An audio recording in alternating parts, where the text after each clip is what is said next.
Conservative New Media viewers, what's going on? It's me, John D. Villarreal, the four-time national champion and the super genius and the political expert, joined by Paul F. Villarreal. Now, I have been involved in many campaigns. I've been involved in politics almost all my life. Got a political science degree from Berkeley, got a law degree from Berkeley, and as many of you know, and as you can see with my YouTube channel and the different videos and stuff, I've interviewed tons of political candidates, including presidential candidates. Now, a lot of people wanted us to talk about our reaction to this Republican debate, the first Republican debate for the 2016 election, and there's a lot to talk about. We're going to have a series of videos, and of course, the words and the things and the thoughts on everyone's lips that I've seen, at least in my personal opinion, first of all of our personal opinion only, not alleging any facts, not casting any aspersions, all for entertainment purposes only.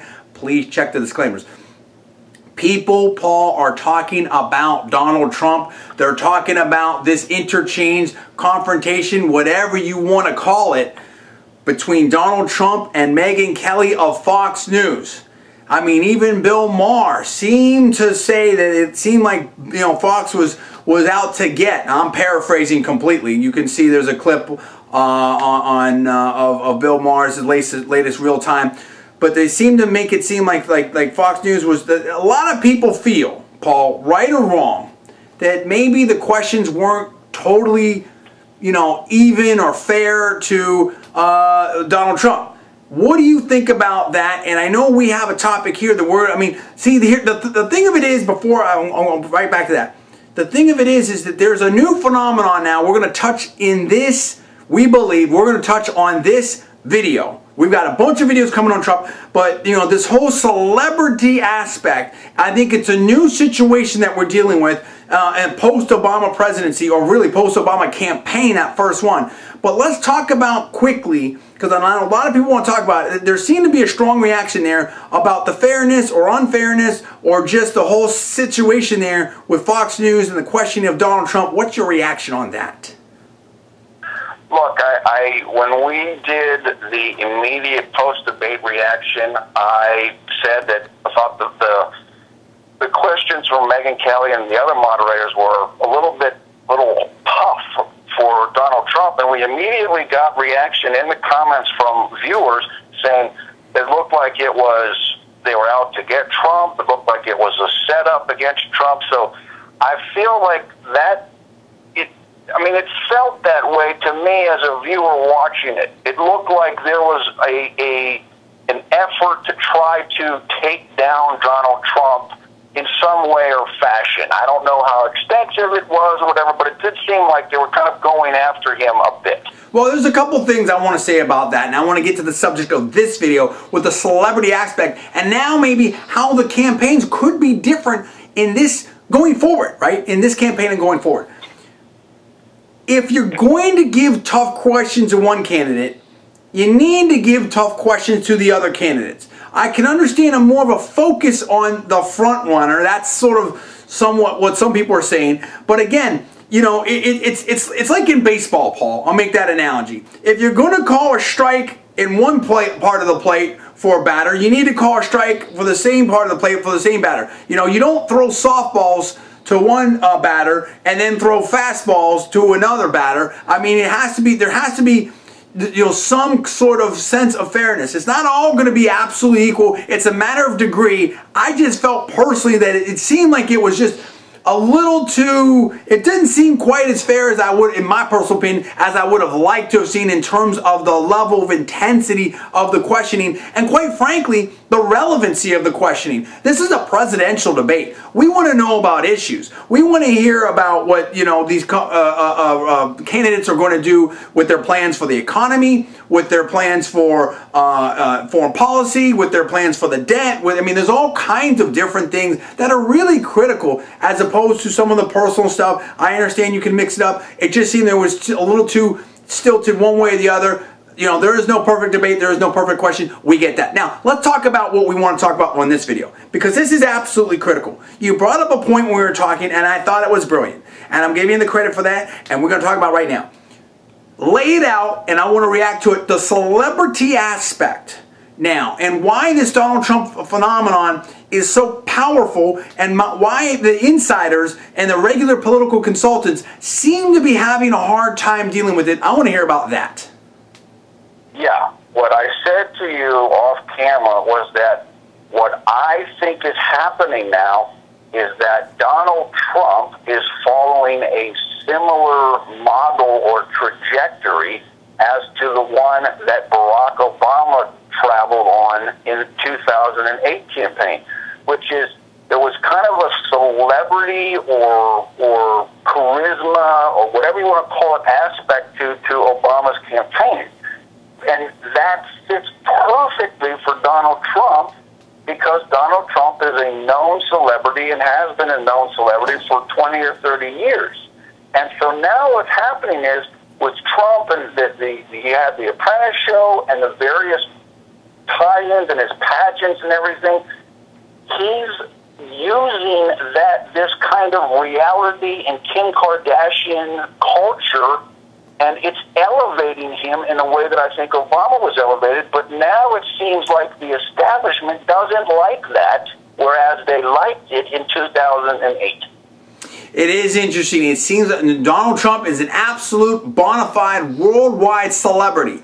We have right now, in my opinion, the celebrity president with Barack Obama. But he is not anywhere near the natural celebrity or the established celebrity, maybe now, but when he was running, let's say back when he was running in 2008, as Donald Trump is right now when he's running. You know, would you agree with that, Paul?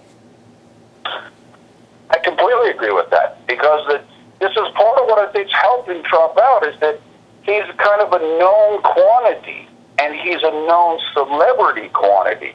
And so even if he makes a supposed gaffe or a mistake or two, people can kind of shake that off and say, well, I know that's not really him, or that's not a big deal because I know who Donald Trump is. They can put it in context. They can put it in context, and there's nothing really that these interviewers or questioners are saying that people don't already know. I mean, if you follow Donald Trump, if you know anything about Donald Trump, I mean, you've at least had, probably had some kind of exposure or some kind of understanding about the feud with Rosie O'Donnell, or how Donald Trump is, or how he makes comments, or how he, his stuff, or certain people are the greatest, and then or how he might respond if he's attacked, that kind of stuff. I mean, people understand the persona of Donald Trump if you are aware of him, Paul, with the celebrity aspect.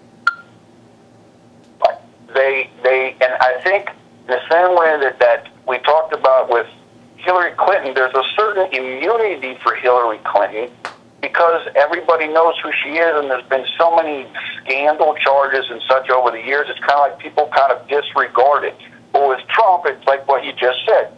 They already know him. They already know what he represents and who he is, and he says some things, some big-sounding things, or maybe some whatever, and people know that. So as you said, he's a known quantity and he's a celebrity quantity, and that seems to be the currency of the day in the American Idol Kardashian culture, and that's working for Donald Trump, I believe. Plus, I mean, it's not just the thing with Donald Trump is, I think there's, and maybe this is a separate video, there's this confluence, this combination of two major factors here that I think the American people, or at least the GOP voters, are tapping into. On the one hand, you have the celebrity aspect.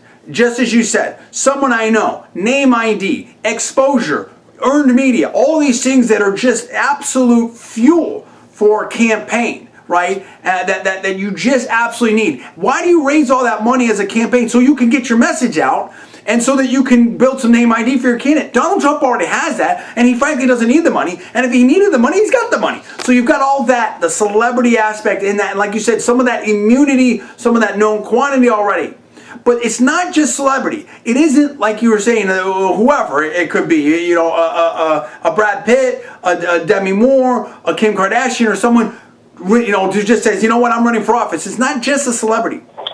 It's a combination. So some people, made the analogy to Arnold Schwarzenegger running for governor. And guess what? Arnold Schwarzenegger won. So let's remember that. Okay? But it's the combination of celebrity in Donald Trump's name, a case with, quite frankly, no matter how you feel about Donald Trump, an honest analysis, in my opinion, has to combine extreme competency. This is a man who has graduated from the Wharton School of Finance with an MBA. This is a man who has built a multi-billion-dollar empire through a raft of different companies and licensing agreements, not just in the U.S., globally.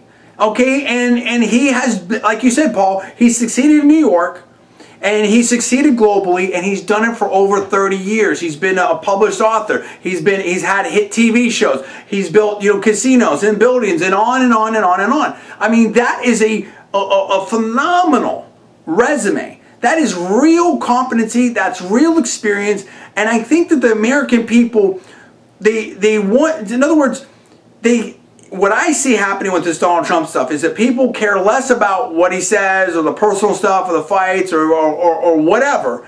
And they say, you know what? This is somebody that we kind of feel like we got a handle on. We kind of feel like we know the truth about, that Donald Trump is not the kind of person who's going to say one thing and do another. Donald Trump's going to say what he wants to say, and he's going to do what he says. Plus, you have someone that is a tough negotiator, someone that is successful, someone that can go in there and isn't going to be bought off because he doesn't need to be bought off because he's got all his own money. So I think you've got a whole raft of factors, and this, like I said, could be a whole nother video.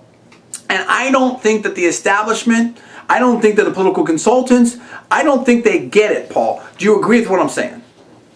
I completely agree. They don't get it, or they have not gotten it. I think they are starting to get it. But we already had some insight into this, or we kind of predicted that this was coming. You could see this starting to build. I totally agree with what you said, which is he's not just a celebrity. He's a successful businessman. He's a successful creator of jobs. He's an executive that because of his net worth, can get the job done. And nobody kind of gave it to him. He made it his own empire. He's had his own rises and falls.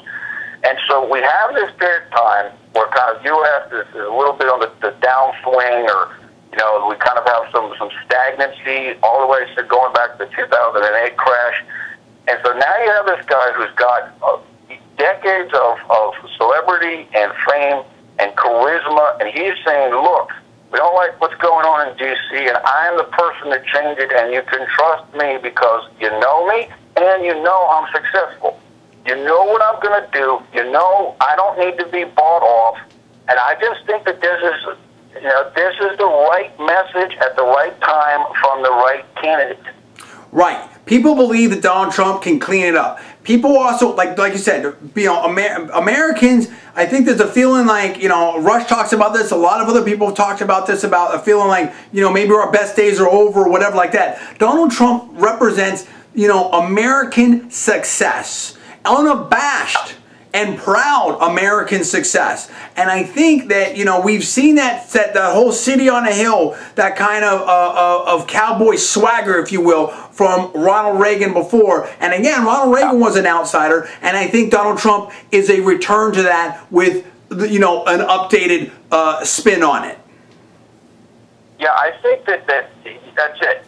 That's what people are really latching on to. One of the things that Donald Trump is, he is an outsider. He's not somebody who owes everything to politics and therefore owes to other interests. He didn't come up in politics. And that's, I think, a huge part of his resonance right now, is that he is an outsider. And so that when he attacks the D.C. establishment, or he attacks the donor system and the getting things for donations, people take him seriously. And the consultants and the lobbyists. So you have, like you said, to bring it all back together, you've got the celebrity power versus the political machine of the lobbyists, the donors, the insiders, the pundits, the mainstream media, all of that type of stuff. And it's an interesting sort of play, if you will, Paul. And now we're going to see how it emerges. But I think it's fascinating. I like the setup here. I think that was a great way to put it in some insight. I want to know what you think about that. We've got many, many more videos There's so many things we need to say about Donald Trump. Stay tuned for that. My name is John D. Villarreal, the 4-time national champion, the super genius, and the political expert with Paul at Villarreal. We're going to stay tuned because we've got more Donald Trump coming up next. Thanks for watching. We'll see you later.